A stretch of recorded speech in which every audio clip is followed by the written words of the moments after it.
Welcome to the presentation. I myself, Akash Rajpurohit, Raj Kotadia, and Sanchit Sagar Singh are going to give you a presentation on a mini project of IOE, which will be the MQTT protocol.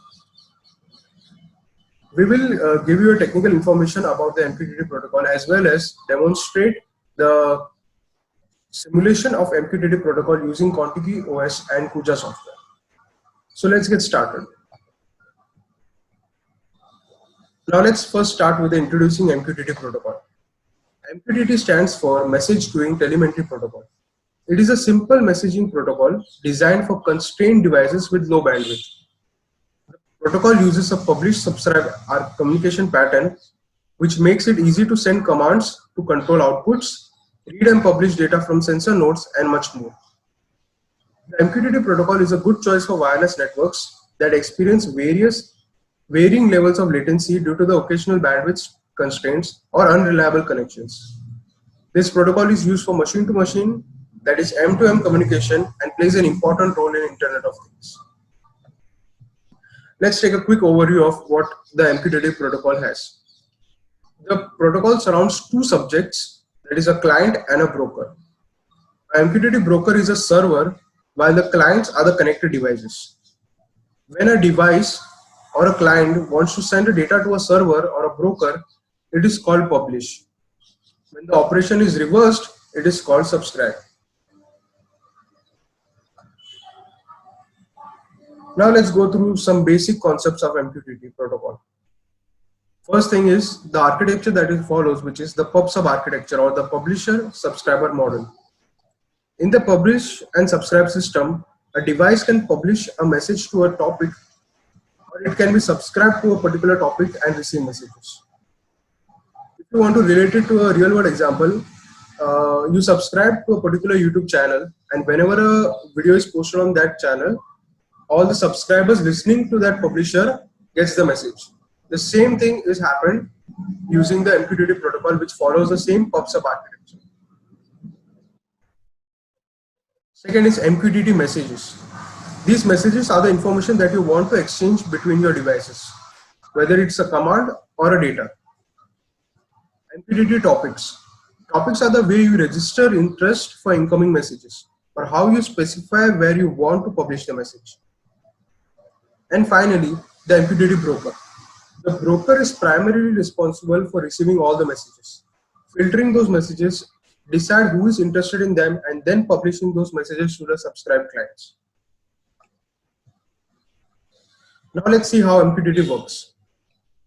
An MQTT session is divided into 4 stages: connection, authentication, communication, and termination.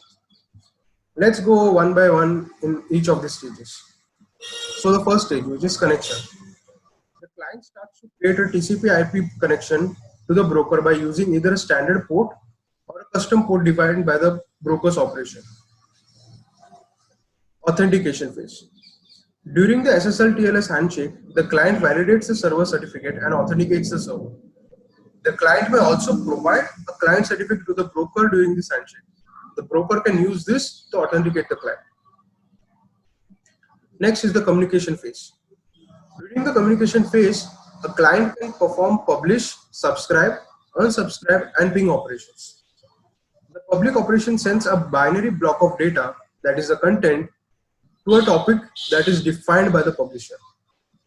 Topic subscription are made using the subscribe subback packet pair, and unsubscribing similar performed using the unsubscribe unsubback packet pair. Ping operation is basically to test if the connection is successful or not. The final stage is termination. When a publisher or subscriber wants to terminate an MQTT session, it sends a disconnect message to the broker and then it closes the connection. This is what we call is a graceful shutdown, because it gives the client the ability to easily reconnect by providing its client identity and resuming where it left off. So now, as we have seen all the terminologies, now let's get with the implementation part of it on the Contiki OS and Kuja software.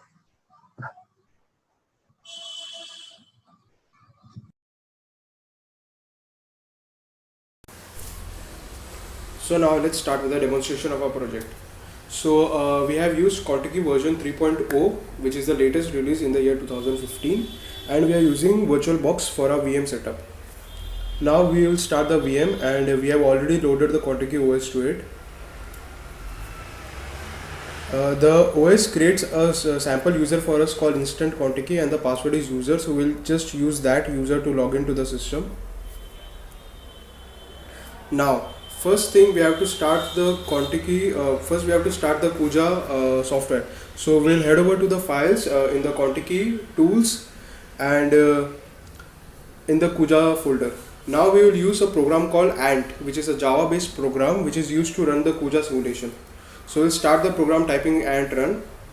It will boot up our Kuja simulation. Now as you can see here, the Kuja is started successfully. Now we'll create a new simulation. Let's call it MQTT demo, which is our project. Okay, so this is the main interface that the Kuja software has. We will have a network tab here, where we'll be showing the network structure, how it is placed. We'll create something called as a modes. Modes are basically simple nodes that we have on our network. So we'll create a first mode, which will be of type sky mode, and this would be a server, main server that will be handling those things. So and it would be a border router. So we'll write the description as border router, and we'll choose the Contiki process which is found in the files in the examples under the IPv6 folder and the RPL border router. So we'll use this mode type, and we'll compile this to check if it's right. Once we have done that, we'll create the mode. We'll create a single mode only for now. So now we have successfully created our first mode, which is a border router. Now we'll add enable certain attributes for it, so we can see during a simulation, like mode IDs, addresses on the IPv6 IP addresses. We'll add a grid so we can view more detail, and a mode type which defines what is the current mode type. We'll as we have shown in the previous PPTs, we have a PubSub architecture in this thing. So this is our main server that will be handling those things, and then we will create two another modes, which would be one for publisher and one for the subscriber.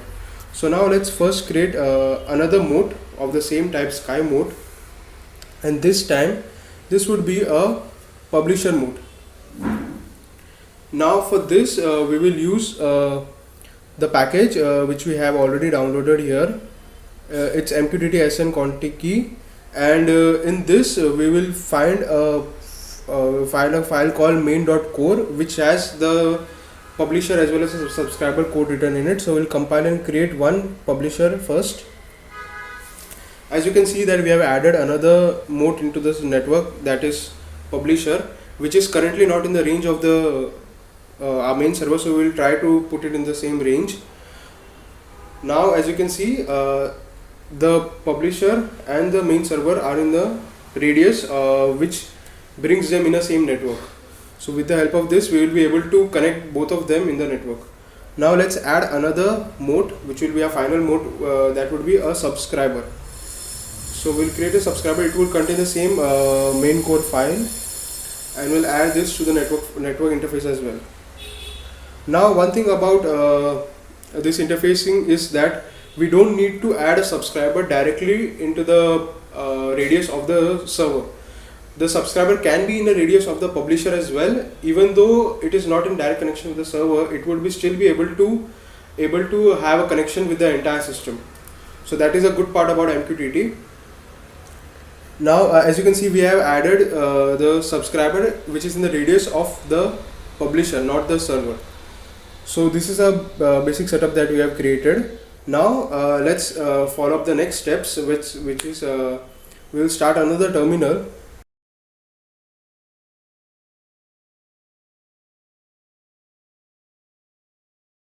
We will go into the examples folder for the RPL border router, and we will actually compile all the C binaries that we have for the type of connect router Kuja. So this is the main command that we are going to use to compile all the C files that we have here. But before that, first we will have to start up the server. So we will do that just now. We will do a serial socket, and the default port is 60,001. it will start on that port. So it has started now. Next thing, we will start with the compilation. So now as we can see that it has started on the localhost point. So now it has started successfully. So let's move to the next step, which is we will open another terminal, and now we are going to use something called as a message broker, which will be helpful for passing all the messages in the network, and we will use a famous one called Mosquitto RSMB.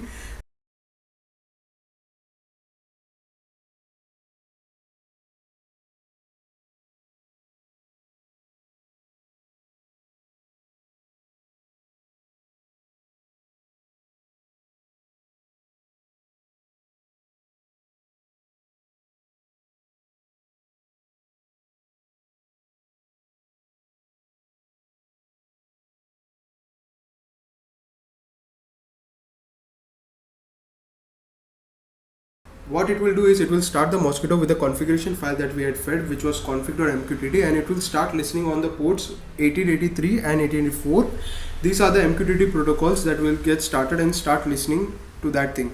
Now the server is listening on 60001. We'll start the simulation now to see what happens.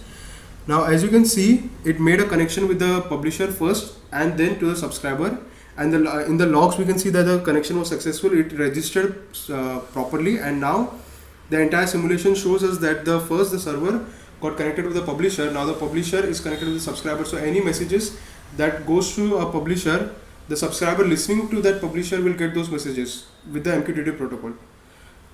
So this is the basic simulation that we have done with Kuja software. And in the logs you can see that there are messages being sent through and through from the system, and this shows a demonstration of the MQTT protocol using the publisher and subscriber architecture. Thank you.